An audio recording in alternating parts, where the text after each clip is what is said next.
हरे कृष्णा। सभी भक्तों का हम स्वागत करना चाहते हैं आज की श्रीमद् भागवतम कक्षा में। जैसे कि हर शाम को हम ये श्रीमद् भागवतम से चर्चा करते हैं और खास करके जितने भी उत्सव है हमारे, जैसे कि श्री कृष्ण जन्माष्टमी, नित्यानंद त्रयोदशी, बलराम जयंती, गौर पूर्णिमा, इन उत्सवों के अवसर में या उससे पहले हम हमारी चेतना को प्रस्तुत करने के लिए, वो सब उत्सव मनाने के लिए हम सब जैसे गौर लीला, कृष्ण लीला, इनके बारे में भी हम चर्चा करते हैं। जैसे कि हाल ही में हम नित्यानंद त्रयोदशी के लिए हमने किया था। पुनः हम लोग भागवतम का जो कक्षा है उसको रिज्यूम किया है और अभी जो विषय हम चर्चा कर रहे हैं वो श्रीमद् भागवतम के चतुर्थ स्कंद का जो 7वें अध्याय है वो हम चर्चा कर रहे हैं। जैसे कि कल के कक्षा में श्रीमान मंत्र प्रेम प्रभु किस प्रकार जो दक्ष यज्ञ चल रहा है उसमें अलग अलग डेमीगॉड्स और दक्ष इत्यादि प्रार्थना करते हैं, प्रार्थना अर्पण करते हैं भगवान विष्णु को। उसके बारे में उन्होंने चर्चा किया और खास करके जो कल के क्लास में उन्होंने चर्चा किया वो इंद्र देव ने किस प्रकार भगवान विष्णु को प्रार्थना अर्पण किया उसके बारे में चर्चा किया। तो आज उसके नेक्स्ट श्लोका से हम शुरू करेंगे। तो शुरू करने से पहले हम मंगलाचरण गाएंगे, उसके बाद आज की कक्षा हम शुरू करेंगे। ओम ज्ञानातिमिरान्धस्य ज्ञानाञ्जनशलाकया चक्षुरुन्मीलितं येन तस्मै श्रीगुरवे नमः। श्रीचैतन्यमनोभीष्टं स्थापितं येन भूतले स्वयं रूपा कदा मह्यं ददाति स्वपदान्तिकं। वन्देऽहं श्रीगुरो श्रीयुतापदकमलं श्रीगुरुन् वैष्णवांश्च श्रीरूपं साग्रजातं सहगण रघुनाथान्वितं तं सजीवं साद्वैतं सावधूतं परिजनसहितं कृष्णचैतन्यदेवं श्रीराधा कृष्णपादान् सहगण ललिता श्रीविशाखान्वितंश्च। हे कृष्ण करुणा सिंधु दीनबन्धो जगत्पते गोपेश गोपिका कांत राधाकांत नमस्तुते। तप्त कांचन गौरांगी राधे वृंदावनेश्वरी वृषभानुसुते देवी प्रणमामि हरिप्रिये। वाञ्छाकल्पतरुभ्यश्च कृपा सिन्धुभ्येव च पतितानां पावनेभ्यो वैष्णवेभ्यो नमो नमः। नमो विष्णुपादाय कृष्णप्रेष्ठाय भूतले श्रीमते भक्तिवेदांत स्वामिनिति नामिने। नमस्ते सरस्वती देवे गौरवाणी प्रचारिणे निर्विशेष शून्यवादी पाश्चात्य देशतारिणे। जय श्री कृष्ण चैतन्य प्रभु नित्यानंद श्री अद्वैत गदाधर श्रीवासादि गौर भक्तवृंद। हरे कृष्णा कृष्णा कृष्णा हरे हरे हरे राम राम राम हरे हरे। हरे कृष्ण। तो आज की श्रीमद् भागवतम कक्षा प्रारंभ करने से पहले तो हमारे मन में ये आया कि ये जो प्रचेष्टा श्रीमान श्याम रसिक प्रभु जी कर रहे हैं, प्रतिदिन हम लोग श्रीमद् भागवतम से कुछ जरूर सुने। ये जो एम लेकर ये जो प्रचेष्टा उनका जारी है, उसके ऊपर आधारित एक श्लोक हमारे मन में आए कि इसको हम चर्चा करें। जैसे कि हम चतुर्थ स्कंद में अभी पहुंच चुके हैं, तो हम जब स्कंद द्वितीय स्कंद जब हम चर्चा कर रहे थे, उसमें अध्याय 8 में हम लोग देखते हैं श्लोक क्रमांक 4 यानी कि 2.8.4 में एक बहुत सुंदर श्लोक आता है। ये जो नित्यम जो भागवतम सुनने का क्या कारण, क्यों ये प्रयास है, क्यों भक्त लोग इसके ऊपर जोर देते हैं, उसके ऊपर श्लोक है, बहुत सुंदर श्लोक है, वो चर्चा करेंगे। फिर आज के श्लोक को हम लेंगे। जैसे कि हम देखते हैं, शृणुत श्रद्धया नित्यम गृणतस्य शोचे स्थितं कालेन नाति दीर्घेण भगवान विशते हृदि। ये श्लोक क्या बताते हैं? शृणुवत श्रद्धया नित्यम। शृणुवत यानी कि हियरिंग, हमको सुनना चाहिए भागवतम। किस प्रकार, किस मूड में? श्रद्धया, श्रद्धा पूर्वक यानी कि विथ फुल फेथ हमको ये सुनना चाहिए। तो what should be the frequency? क्या होना चाहिए? कितने रेगुलर इंटरवल होना चाहिए? नित्यम। एक्चुअल नित्यम का मीनिंग क्या है? इटर्नल, यानी कि हमेशा सुनना चाहिए। बट हमारे जो आचार्य हैं कि श्री विश्वनाथ चक्रवर्ती ठाकुर बताते हैं, at least once a day, at least once a day नित्यम। शृणुवतः श्रद्धया नित्यम, हमको भागवतम सुनना चाहिए श्रद्धा पूर्वक नित्यम, प्रतिदिन, at least once in a day. गृह्णतश्च शोच्यस्थितम्, और क्या करना चाहिए? ये भागवतम जिस जो सुना हमने, वो सब प्रिंसिपल्स को हमको हमारे डेली एक्टिविटीज में उसको ऑब्जर्व करना है। शोच्यस्थितम्, जो डेली एक्टिविटी हम करते हैं उस प्रिंसिपल को हम ऑब्जर्व करना है। और क्या करना है? जब इस प्रकार हम करेंगे तो क्या इफेक्ट होगा, क्या होगा, क्यों ये सब करना चाहिए हमको? कालेन नाति दीर्घेण, नाति दीर्घेण मतलब न अति दीर्घेण, कालेन समय के साथ, विद द टाइम, न अति दीर्घेण, इसको अगर हम संधि करेंगे दीर्घेण यानी कि फॉर ए प्रोलॉन्ग टाइम, अति दीर्घेण ए वेरी प्रोलॉन्ग टाइम, न अति दीर्घेण मतलब क्विकली, यानी कि समय के साथ क्विकली क्या होगा? भगवान विशते हृदि। तो जो सुनता है इस प्रकार प्रतिदिन और श्रद्धा पूर्वक जो भागवतम सुनता है, और वो सब प्रिंसिपल्स को जो अपने डेली एक्टिविटीज में, शोच्यस्थितम, डेली एक्टिविटीज में जब इसको अपनाता है, उसके हिसाब से चलता है, उस सब प्रिंसिपल्स को लेके क्या करते हैं? जो भगवान है विशते हृदि, न अति दीर्घेण मतलब क्विकली, मतलब अति शीघ्र भगवान क्या करते हैं? उस भक्त के हृदय में अपना निवास स्थान बना देते हैं।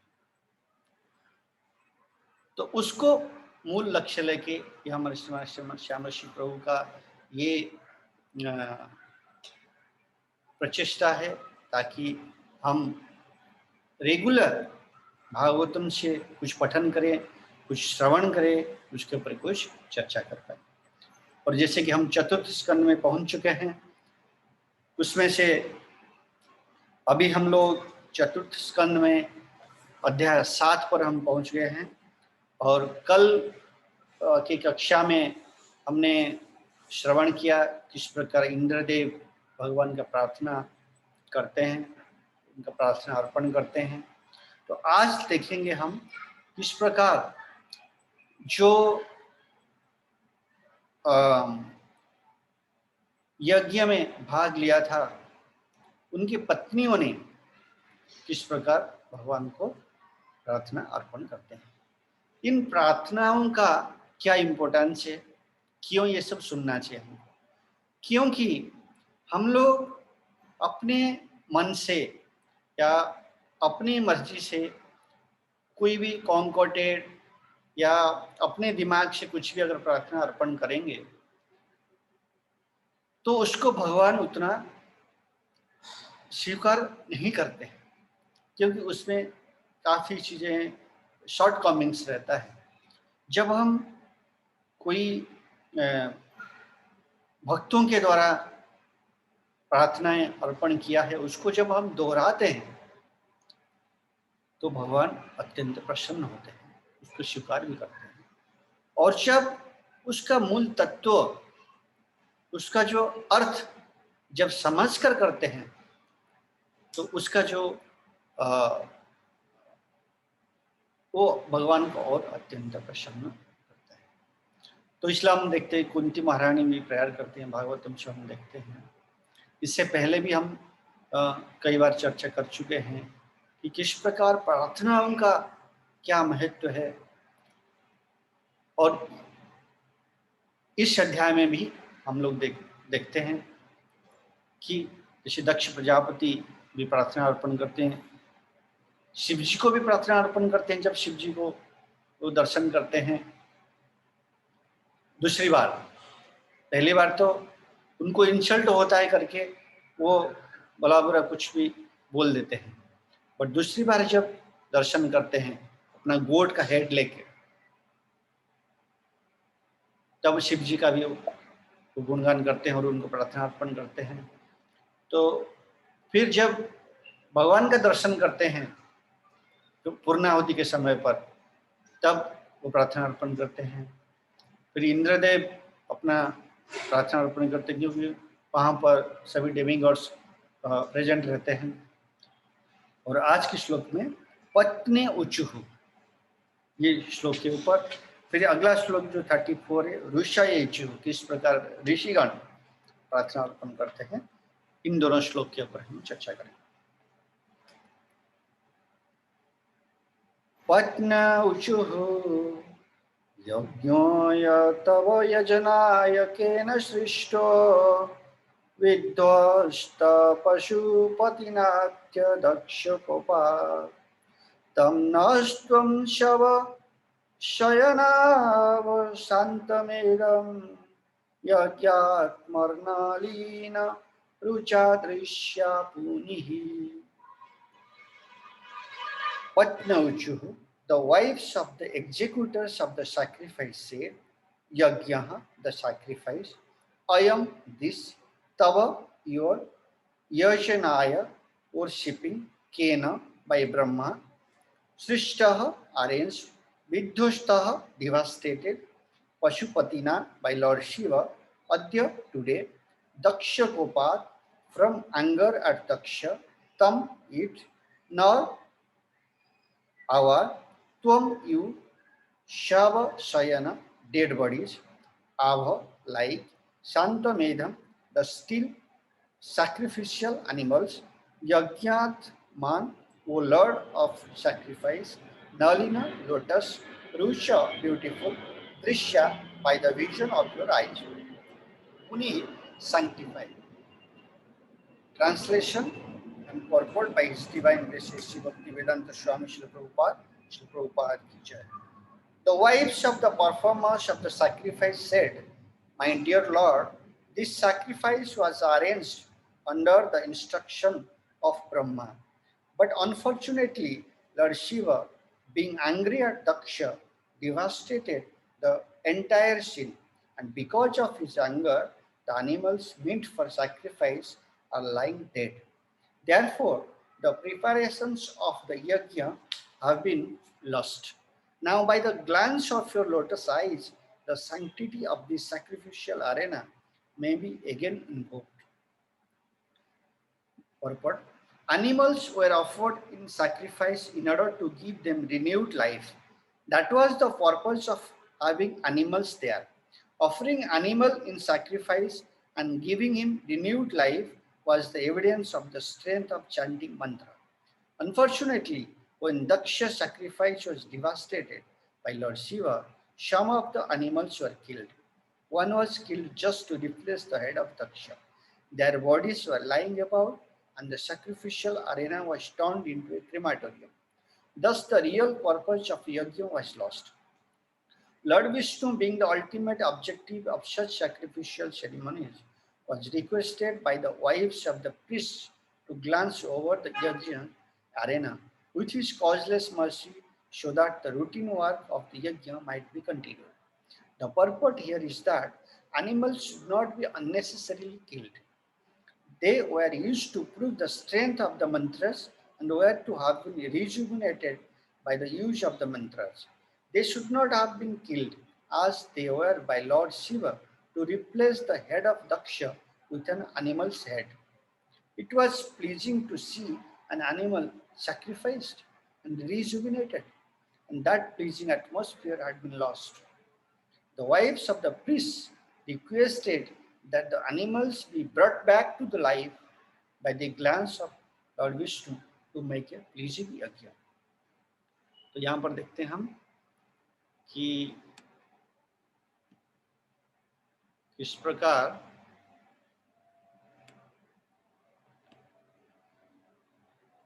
जो पृष्ठ यज्ञ में भाग ले रहे थे, उनकी जो पत्नियां थे, वो सब प्रार्थना अर्पण कर रहे हैं इस श्लोक में।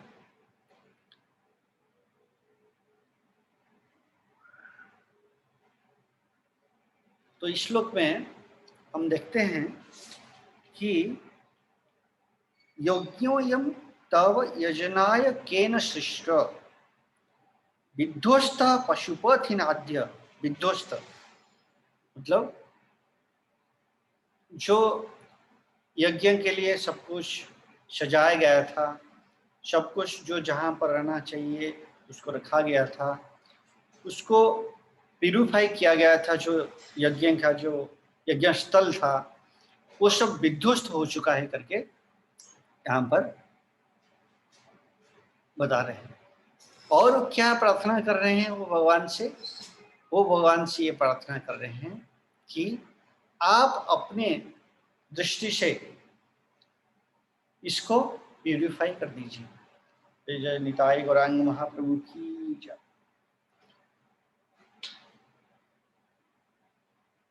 और किस प्रकार वो विध्वस्त हुआ?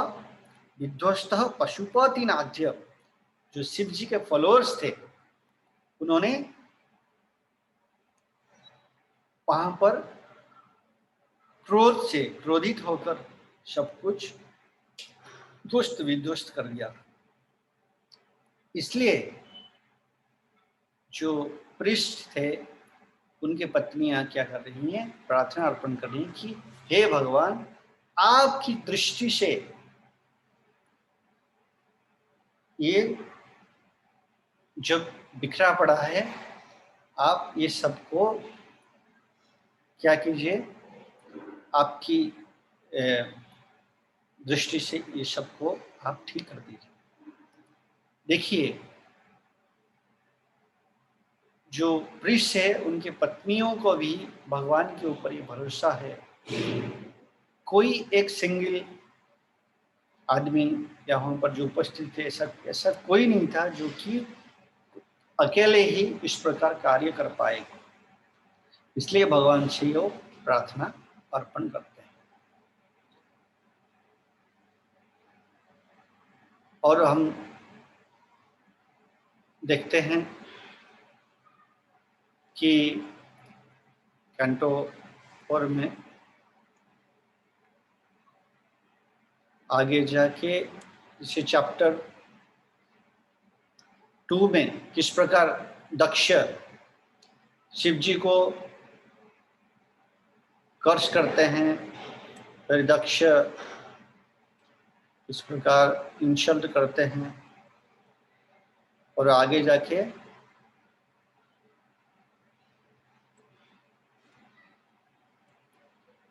शिव जी वहां से चले जाते हैं।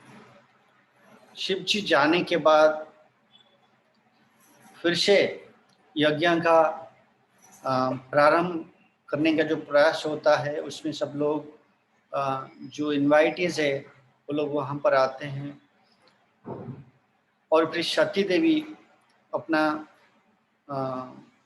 वहाँ जाने के लिए शिव जी से वो प्रार्थना करती हैं, और वहाँ जाने के बाद वहाँ अपना शरीर छोड़ देती हैं। वो सब लीला हम सुना है।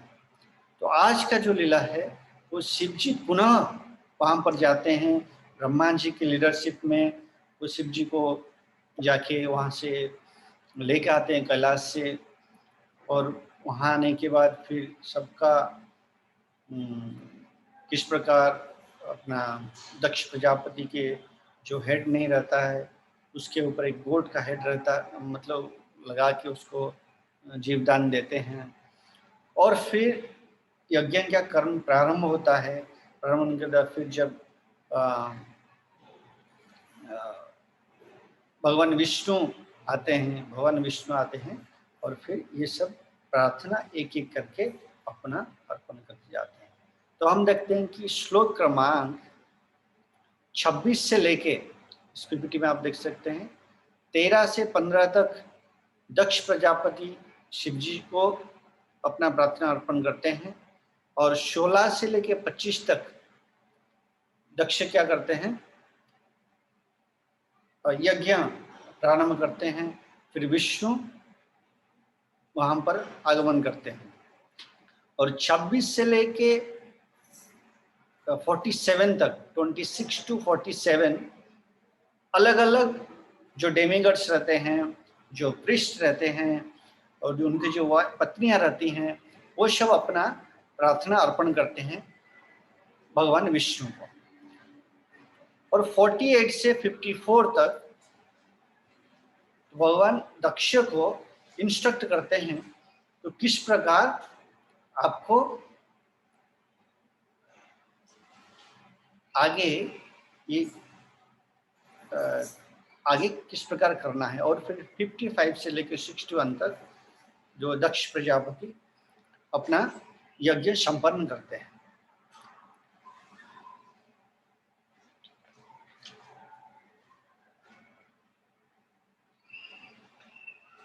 तो इसलिए इस श्लोक में जो प्रीस्ट रहते हैं उनके पत्नियां क्या करते हैं, भगवान विष्णु से ये प्रार्थना करते हैं कि unfortunately Daksha's sacrifice was devastated by Lord Shiva's followers, and some of animals were killed. Their bodies were lying about, and the sacrificial arena was turned into a crematorium. Thus, the real purpose of yajna was lost. तो इसलिए प्रभुपाद भी भागवतम के कुछ अपना पॉर्पट में बताते हैं कि किस प्रकार हमको शुद्धता मेंटेन करना चाहिए, किस प्रकार हमको प्योरिटी मेंटेन करना चाहिए। तो हमको इसलिए हम लोग जब आचमन करते हैं या जब डीटीओशिप करते हैं तो अलग अलग मंत्र उच्चारण करते हैं, और अपना शरीर से लेके अपने इंद्रियों को या अपने एक्सटर्नल और इंटरनल किस प्रकार हम प्यूरिफाई कर सकते हैं, तो अलग अलग विधि है। अगर हम आचमन विधि देखेंगे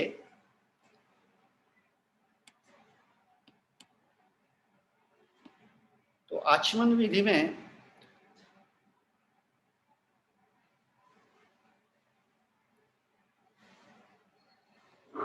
आचमन विधि में हम लोग अलग अलग मंत्र उच्चारण करते हैं।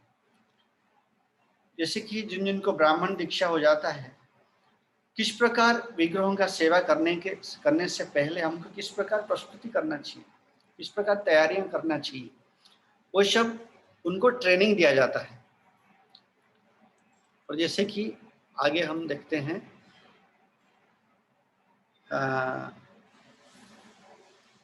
यहाँ पर हम देखेंगे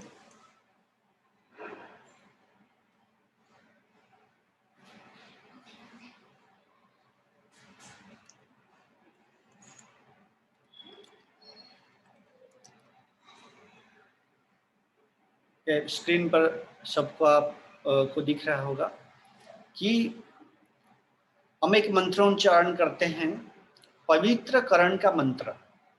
ये कौन सा मंत्र है? ओम अपवित्र पवित्रो वा सर्वावस्थां गतोऽपि वा यः स्मरेत् पुंडरीकाक्षं स बाह्य भयंतर शुचि। क्या मीनिंग है उसका? Whether one is unpurified or purified or has been passed through all conditions and stages of life, if one remembers the Supreme Lord, who is beautified by lotus petal eyes, he becomes purified both outwardly and inwardly. Bahya abhyantara shuchi. Bahya outwardly, abhyantara inwardly, दोनों तरह से अपना जो शुद्धिकरण हो जाता है। इसलिए इस मंत्र को हम बोलते हैं। अल्टर में घुसने से पहले हमको ये करना चाहिए, ओम अपवित्र पवित्रो वा सर्वावस्थं गतोऽपि वा यः स्मरेत् पुंडरीकाक्षं स बाह्य अभ्यंतर शुचिः। ये पवित्रकरण का जब हम मंत्र बोलते हैं, तो इसमें हम देखते हैं कि किस प्रकार हमको कितने कितने टाइप के प्यूरिफिकेशन है हमारा। ये एक्चुअली हरि भक्ति विलास करके जो in the 3rd and 12th vilases of Hari Bhakti Vilas, Arunodaya Snan or morning bath is mentioned. Therein it is mentioned as Punyatma or highly meritorious. और सनातन गोस्वामी स्कंद पुराण से भी कोट करती हैं क्या क्या है, किस प्रकार हमको स्नान करना चाहिए, ठीक है। और आगे जाके हम देखते हैं कि कितने प्रकार का स्नान रहता है, ठीक है। It is mention that there are 7 types of bath. उसमें एक मंत्र स्नान भी है, जो कि मंत्र पढ़ के हम अपने आप को स्नान करते हैं। देखिए, वरुण, मंत्र, पार्थिव, आग्नेय, वायव्य, दिव्य, मानस। तो ये सब क्यों है? ये सब प्यूरिफिकेशन के लिए है, मतलब शुद्धता लानी चाहिए। इसलिए प्रभुपाद बोलते हैं कि जो विष्णु यज्ञ है सिर्फ कुछ आग में घी एवं यज्ञ का जो सामग्री है वो अर्पण करना नहीं है। जो हम मंदिर में विग्रहों का सेवा करते हैं, प्रभुपाद ने इतने देश विदेश में मंदिर बनाया है, वो सब यज्ञ है, विष्णु यज्ञ है। जहाँ अपन राधा कृष्ण, जगन्नाथ बलदेव सुभद्रा, कृष्ण बलराम, गौर निताई इत्यादियों का विग्रह हम देखते हैं, वो सब विष्णु यज्ञ। तो उन स्थान पर हमको क्या करना चाहिए? शुद्धता से हमको सेवा करना चाहिए। इसलिए जो क्लीनलीनेस का स्टैंडर्ड है, हम देखते हैं हमारे मंदिरों में, standard of cleanliness is very high. क्योंकि प्रभुपाद इन सब चीजों के ऊपर काफी महत्व दिया है, काफी स्ट्रेस किया। इसलिए हम यहाँ पर भी देखते हैं, जब यज्ञ स्थान डिवास्टेटेड हो गया, उसके बाद जब पुनः यज्ञ प्रारंभ होने का समय आया, तो जितने भी पृष्ठ थे उनके पत्नियां ने भगवान से यही प्रार्थना किया कि you do everything by your different potencies. Sorry. But unfortunately, Lord Shiva, being angry at Daksha, devastated the entire scene, and because of his anger, the animals meant for sacrifice are lying dead. So, therefore, the preparations of the yajna have been lost. जो प्रस्तुति था वो अभी खत्म हो चुका है. तो कृपा करके now by the glance of your lotus eyes, the sanctity of this sacrificial arena may be again invoked. तो आप कृपा करके अपने दृष्टि निक्षेप कीजिए. तो ये प्रार्थना कर रहे हैं कौन? जितने भी पृष्ठ हैं, पुरोहित है, उनकी पत्नियां इनको प्रार्थना अर्पण कर. तो इससे हमको क्या क्या सीखने के लिए मिला? एक तो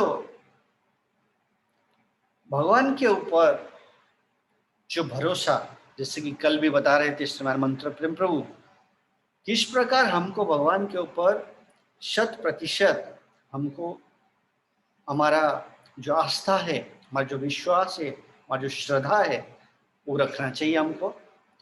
दूसरी बात क्या है कि भगवान जो है ऑल ऑस्पिशियस है. भगवान जो क्या है? ऑल ऑस्पिशियस है.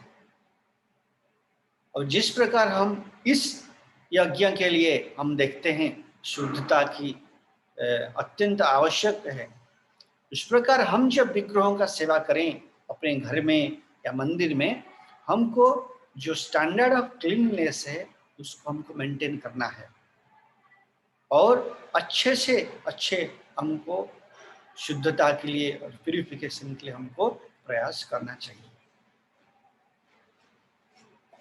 और हमने ये भी देखा कि किस प्रकार कितने प्रकार स्नान होते हैं, उसमें से एक मंत्र स्नान है, और जो हम द्वितीय वर्षिप से पहले हम करते हैं ओम अपवित्र पवित्र इत्यादि का मंत्र उच्चारण करके, वो सब क्यों करते हैं वो भी हमने. तो अभी हम श्लोक क्रमांक 34 पर जाएंगे, जो कि ऋषः उषुः अनानितं ते भगवद् विचेष्टितं यदात्मनाचारसैकर्मणाज्यसे विभूतये यत् उपसेदुरीश्वरीं न मन्यन्ते सोऽयमनुवर्तति भवान्. The sages prayed, Dear Lord, your activities are most wonderful, although you do everything by your different potencies, you are not at all attached to such activities. You are not even attached to the goddess of fortune, who is worshipped by the great demigods like Brahma, who pray to achieve her mercy. क्या बोलते हैं? यहाँ पर जितने भी ऋषिगण वहां पर उपस्थित थे वो भगवान का गुणगान करते हैं और भगवान को अपना प्रार्थना अर्पण करते हैं. Dear lord, your activities are most wonderful. आपकी जितने भी लीला है वो बहुत आश्चर्यजनक है. And although you do everything by your different potencies, you are not at all attached to such activities. आप किसी एक्टिविटीज के साथ अटैच्ड नहीं है. You are not even attached to the goddess of fortune. Goddess of fortune कौन है? लक्ष्मी देवी. Who is worshipped by the great demigods like Brahma, who pray to achieve her mercy. जो कि when डेमिगॉड्स ब्रह्मा इत्यादि जो pray करते हैं जिनको, तो परपट में प्रभुपाद क्या लिखते हैं? In Bhagavad Gita it is said that the lord has no desire to achieve any result from his wonderful activities. nor has he any need to perform them.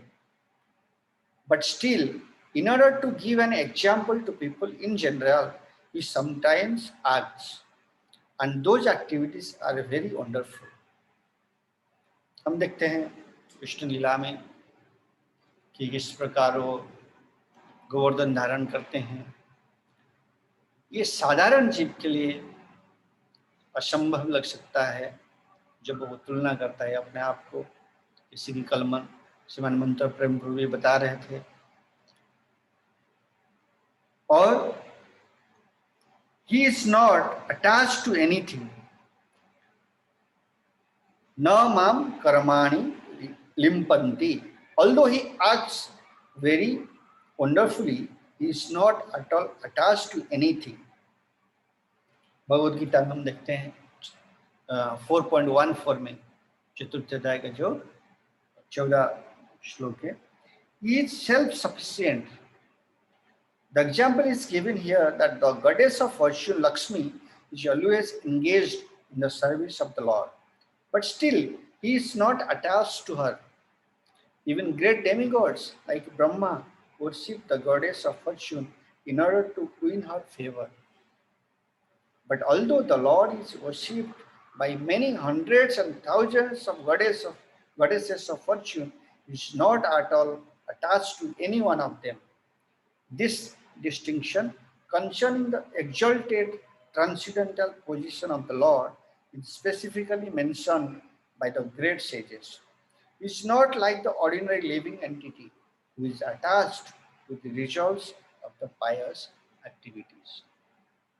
तो हम इस श्लोक से और इस श्लोक में जिस प्रकार ऋषिगण प्रार्थना करते हैं उससे हमको ये पता चलता है कि भगवान किस प्रकार स्वतंत्र है और किस प्रकार वो आश्चर्यजनक जो भी लीला करते हैं, जो भी एक्टिविटी करते हैं, किसी के साथ वो अटैच नहीं रहते हैं। और यहाँ पर लक्ष्मी देवी का उदाहरण भी इस प्रार्थना में ऋषिगण देते हैं। तो इस प्रकार अलग अलग प्रार्थना हम आगे देखते रहते हैं, देखेंगे किस प्रकार जितने भी सिद्ध पुरुष हैं वो किस प्रकार प्रार्थना अर्पण करते हैं, किस प्रकार आगे टेक्स्ट 36 में देखेंगे हम यजमान उवाच, यजमान उवाच, यजमान वो किस प्रकार करते हैं, किस प्रकार लोकपाल आयुचु, लोकपाल किस प्रकार प्रार्थना अर्पण करते हैं। तो इस प्रकार अप टू आई थिंक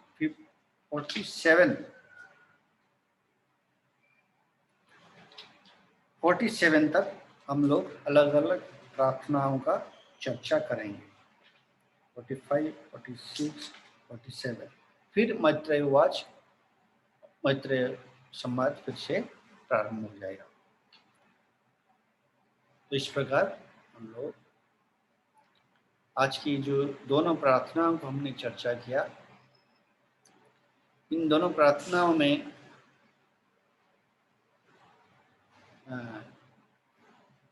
हम देखते हैं कि भगवान के ऊपर हमारा जो आस्था, हमारा जो श्रद्धा कितना दृढ़ होना चाहिए, जैसे कि यहाँ पर बताया गया। और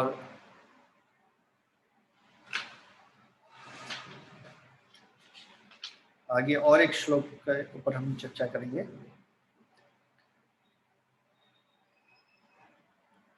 टेक्स्ट 35 सिद्धाउषुः अयं त्वत्कथामिष्टपीयूषनद्यां मनोवारणः क्लेशदावाग्निदग्ध तृष्णार्तो अवगाढन शरमारदावं संसारदावं न निष्क्रामति ब्रह्म संपर्ण वर्णः। सिद्धा उचुः अयं त्वत्कथामृष्टपीयूषणाद्यां मनोवारणः क्लेशदावाग्निदग्धः दृष्टोऽवगाहन संसारदावं न निष्क्रामति ब्रह्मसम्पन्नवाननः। The Siddhas prayed like an elephant that has suffered in a forest fire but can forget all its troubles by entering a river. Our minds, O Lord, always merge in the nectarian river of your transcendental pastimes, and they desire never to leave such transcendental bliss, which is as good as the pleasure of merging in the absolute. तो यहाँ पर भी हम देखते हैं किस प्रकार सिद्ध पुरुष जो है यहाँ पर प्रार्थना अर्पण करते हैं, क्योंकि उस यज्ञस्थली में सभी उपस्थित थे और वो इस प्रकार करते हैं कि एक हाथी अगर फॉरेस्ट फायर में फंस गया है और फंसने के बाद वो किस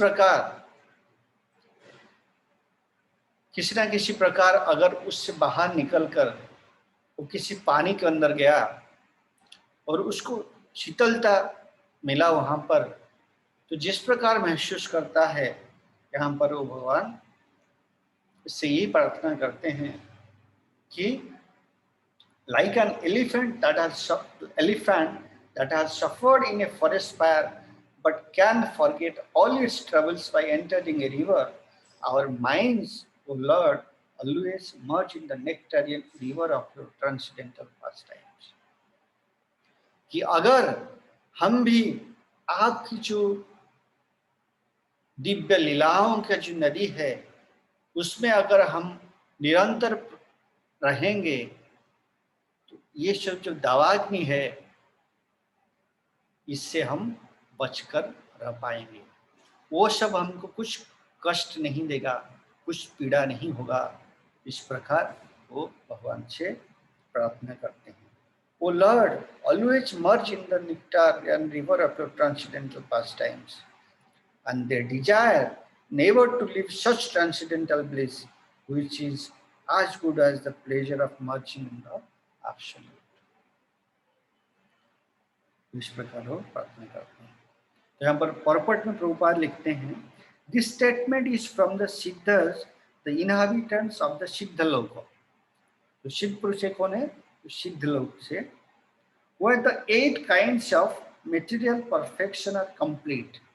The residents of Siddhaloko have full control in the 8 kinds of yogic perfection. इसलिए वो क्या करते लास्ट में which is as good as the pleasure of merging in the absolute, इसलिए उनके प्रार्थना में उन्होंने ये मेंशन किया। But from their statement it appears that they are pure devotees. They always merge in the nectarian river of hearing the pastimes of the Lord.